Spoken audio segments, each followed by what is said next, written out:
एक तरफ है पाकिस्तान, एक तरफ है चीन और उसके बीच में है लद्दाख की ये जन्नत सी ज़मीन। लेकिन कल की घटना के बाद लगता है कि लद्दाख की इस जन्नत को या भारत की इस जन्नत को, इस जन्नत सी ज़मीन को किसी की नज़र लग गई है। किसी की बुरी नज़र लग गई है जिसके बाद हिंसा हुई, किसी की बुरी नज़र लग गई है जिसके बाद 4 युवाओं की ज़िंदगी चली गई। लद्दाख हिंसा के लिए कभी नहीं जाना गया। लद्दाख हमेशा भाईचारे और बहादुरी के लिए जाना गया है। लद्दाख के लोग हमेशा देशभक्ति के लिए जाने गए हैं। लद्दाख के लोग बॉर्डर्स पर रहते हैं। एक तरफ पाकिस्तान की सीमा है, एक तरफ चीन की सीमा है और दोनों ही बॉर्डर्स पर रहने वाले लोग बिना वर्दी के सिपाही की तरह अपनी ज़िंदगी जीते हैं। हमेशा मजबूत पैट्रियोटिक सोसाइटी के तौर पर लद्दाख को जाना गया है। लेकिन जो घटना घटी है वो निंदनीय है, वो अनएक्सपेक्टेड है और लद्दाख के चरित्र को मेल खाती हुई नहीं है। लद्दाख में इस तरह की हिंसक वारदातें कभी नहीं देखी गई। लद्दाख का चरित्र हिंसा करने का कभी नहीं रहा। लेकिन ये जो घटना हुई है, ये हिंसा की कोई भी वारदात हो, उसको सब मजम्मत करते हैं, उसकी सब निंदा करते हैं। हम लोग भी निंदा करते हैं और अपील यही करते हैं कि लद्दाख में अगर शांति बहाली नहीं होगी, तो लद्दाख की किसी भी मांग को लोग सुनेंगे नहीं और उसकी स्वीकार्यता नहीं होगी। क्योंकि सबसे बड़ा पैमाना जो हमारे संविधान में भी दिया गया है, वो केवल अहिंसक आंदोलनों को दिया गया है। अहिंसक जो आंदोलन होंगे, उन्हीं की बात सुनी जाएगी और क्योंकि लद्दाख ने लगातार जो अपने आंदोलन किए थे, वो शांति और अहिंसा के साथ किए थे, इसलिए सरकारों ने बार-बार उनसे बातचीत भी की। लेकिन पता नहीं ये हिंसा और हिंसात्मक रवैया जिन लोगों ने अख्तियार किया, उनको ये कहाँ से सूझा, ये बात उनके विचार में कहाँ से आई। खैर, अब जो हुआ है, उसके बाद लद्दाख में शांति बहाली सबसे महत्वपूर्ण है, सबसे ज़रूरी है। अभी लद्दाख बिल्कुल शांत है, ये अच्छी बात है कि लद्दाख में अभी शांति हम लोग देख रहे हैं और वो बहुत ज़रूरी है क्योंकि भारत के लिए भी बड़ा ज़रूरी है, जो भी बॉर्डर एरियाज़ हैं वो शांत रहें और लद्दाख में जो हिंसा हुई उसकी मज़म्मत हो रही है। लेकिन अब सवाल ये है कि लद्दाख में ये आंदोलन जो चल रहा था, ये आंदोलन आखिर क्यों चल रहा है? किन बातों को लेकर के आंदोलन चल रहा है? लद्दाख की जो अपनी डिमांड्स हैं आप जानते हैं, 4 माँगें हैं। उन माँगों को लेकर लद्दाख के लोग लंबे समय से एजिटेशन कर रहे हैं, एजिटेट कर रहे हैं, अनशन कर रहे हैं, लेकिन उन माँगों को अभी तक स्वीकार नहीं किया गया है। ये वो माँगें हैं जो लद्दाख के लोगों के साथ केंद्र सरकार ने या भारतीय जनता पार्टी ने प्रॉमिस किए थे, मैनिफेस्टोज़ में लिखे थे और लेकिन उसके बावजूद भी इनको मुकम्मल नहीं किया गया। इसी वजह से लद्दाख के लोगों ने सोनम वांगचुक के नेतृत्व में 2024 में अनशन किया। अनशन लंबा चला, लेकिन जब 2024 के लोकसभा चुनाव की घोषणा हुई, तब उसको खत्म कर दिया गया क्योंकि अब इलेक्शन आ रहा है, तो इसलिए इलेक्शन में किसी को नफ़ा या नुकसान ना हो, इसलिए उसको खत्म कर दिया गया। अब इलेक्शन जब खत्म हुआ, तो फिर से बातचीत का सिलसिला शुरू करने के लिए लद्दाख के लोग सोनम वांगचुक के नेतृत्व में लेह से लेकर के और दिल्ली तक गए। बातचीत नहीं हुई, फिर अनशन करना पड़ा, फिर बातचीत का समय मुकर्रर हुआ, बातचीत आगे बढ़ी। 2 राउंड बातचीत हुई उसके बाद, आप जानते ही हैं उसके बाद फिर से यही हुआ। अब सवाल ये उठ रहा है कि बार-बार आखिर लद्दाख के लोग जो हैं वो इतना आंदोलन कर रहे हैं, सरकार उनकी बातें क्यों नहीं सुन रही? अब सरकार ने कल की जो घटना हुई है उसके बाद एक प्रेस रिलीज़ जारी किया, आपने देखा है। उसमें सोनम वांगचुक द्वारा 10 तारीख को छठी अनुसूची और लद्दाख को राज्य का दर्जा देने की मांग को लेकर भूख हड़ताल शुरू की गई थी, ये सब जानते हैं। भारत सरकार इन्हीं मुद्दों पर एपेक्स बॉडी और करगिल डेमोक्रेटिक अलायंस के साथ सक्रिय रूप से बातचीत कर रही है। जो हाई पावर्ड कमेटी है और उप समितियों को के वैचारिक औपचारिक माध्यम से और नेताओं के साथ कई अनौपचारिक बैठकों के माध्यम से उनके साथ कई बैठकें हुई। अब बैठकें हुई है, ये बात सही है। लेकिन सवाल ये है कि इतना डिले क्यों हुआ? लद्दाख के लोगों का कहना है कि इतना डिले क्यों हो रहा है? आखिरी बैठक मई में हुई थी, अब हम लोग सितंबर के महीने को खत्म करने वाले हैं। इस बीच कोई बैठक नहीं हुई है, तो बैठकों में इतना देरी क्यों हो रही है? जो बैठकें हुई हैं, उनमें क्या इन 4 माँगों का समाधान निकल गया जिनके वो लेकर के वो माँग कर रहे थे? ये लद्दाख के लोगों का मुख्य सवाल है।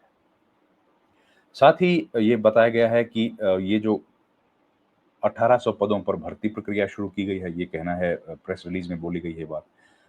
फिर उन्होंने कहा कि जो कमिटीज़ बनाई गई हैं, इसके माध्यम से संवाद की प्रक्रिया ने लद्दाख की अनुसूचित जनजातियों के लिए आरक्षण में 45% से बढ़ाकर 84% करने, परिषदों में महिलाओं के लिए 1/3 आरक्षण प्रदान करने और भोटी व पुर्गी को आधिकारिक भाषा घोषित करने जैसे अभूतपूर्व परिणाम दिए। ये कहना है कि कमेटी से ये तमाम चीज़ों पर सॉल्यूशन निकला है, बातचीत से ये रास्ता निकला। ये MHA ministry of home affairs का प्रेस रिलीज़ कह रहा है। साथ ही उसमें ये लिखा है कि हालाँकि अब देखिए हालाँकि कुछ राजनीतिक रूप से प्रेरित व्यक्ति उच्च अधिकार प्राप्त समिति, अब ये किसकी तरफ इशारा है ये आप देखिए, उच्च अधिकार प्राप्त समिति के तहत हुई प्रगति से खुश नहीं थे। मतलब पॉलिटिकली मोटिवेटेड कुछ जो मेंबर्स थे वो इस प्रगति से खुश नहीं थे और संवाद प्रक्रिया को विफल करने की कोशिश कर रहे थे। अब ये लोग कौन हैं जिनकी तरफ इशारा किया गया है? खैर, हाई पावर्ड कमेटी की अगली बैठक 6 अक्टूबर को निर्धारित की गई थी। ये हमारे पब्लिक डोमेन में सब जानते हैं।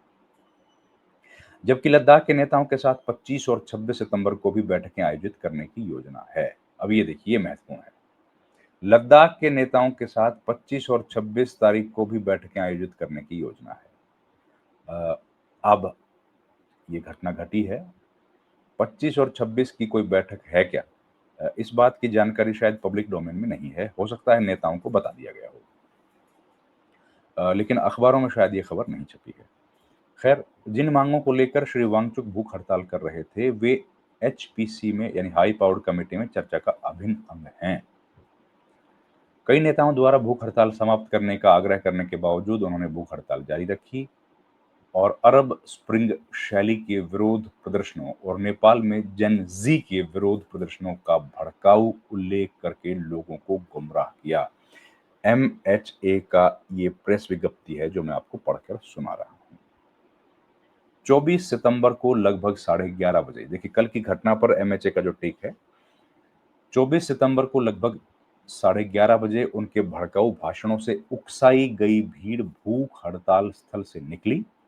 एक राजनीतिक दल के कार्यालय के साथ-साथ लेह के सीईसी के सरकारी कार्यालय पर हमला किया। उन्होंने इन कार्यालयों में आग लगा दी, सुरक्षा कर्मियों पर हमला किया और पुलिस वाहन को भी आग लगा दी।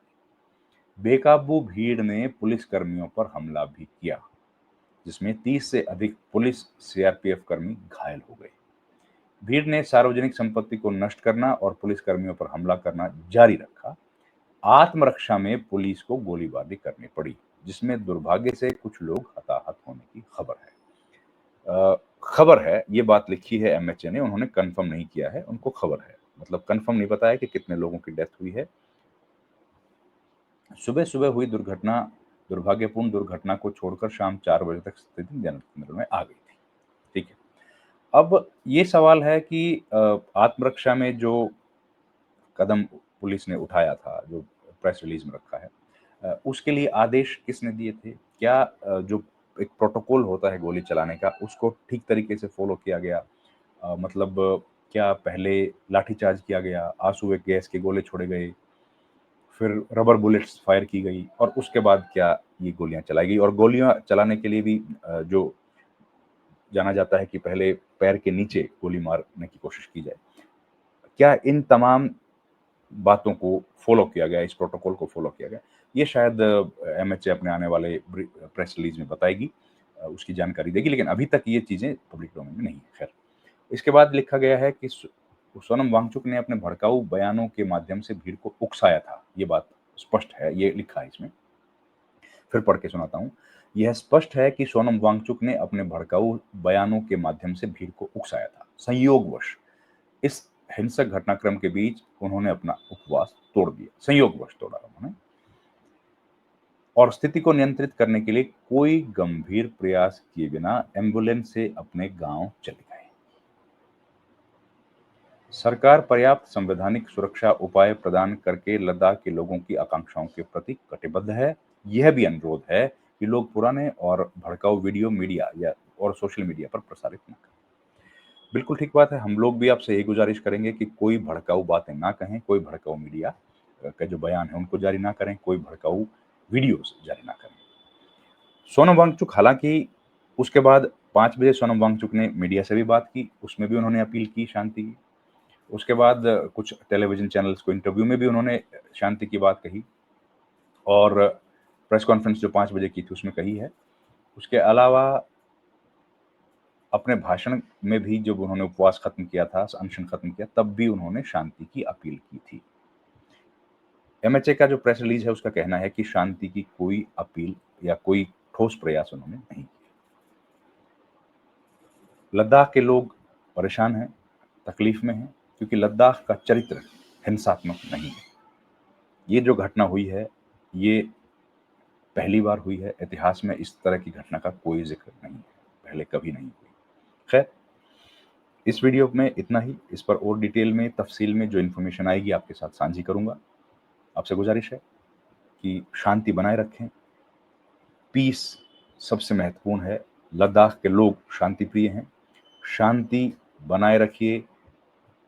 शांति के अलावा कोई विकल्प नहीं है किसी के पास, तो केवल और केवल शांति ही एक तरीका है अपनी बात को सरकार के सामने रखने का। हिंसा का कोई समर्थक नहीं है, हिंसा का हम भी समर्थन नहीं करते, हिंसा का समर्थन कोई नहीं करता, हिंसा का समर्थन लद्दाखी भी नहीं करते, हिंसा का समर्थन कोई करने वाला नहीं है। हिंसा नहीं होनी चाहिए, केवल और केवल अहिंसात्मक तरीके से, शांतिपूर्वक तरीके से अपनी बात रखने का अधिकार संविधान ने दिया है। इस वीडियो में इतना ही। आपसे रिक्वेस्ट है, हमारे चैनल को लाइक, शेयर, सब्सक्राइब ज़रूर कीजिए। आपका बहुत-बहुत धन्यवाद।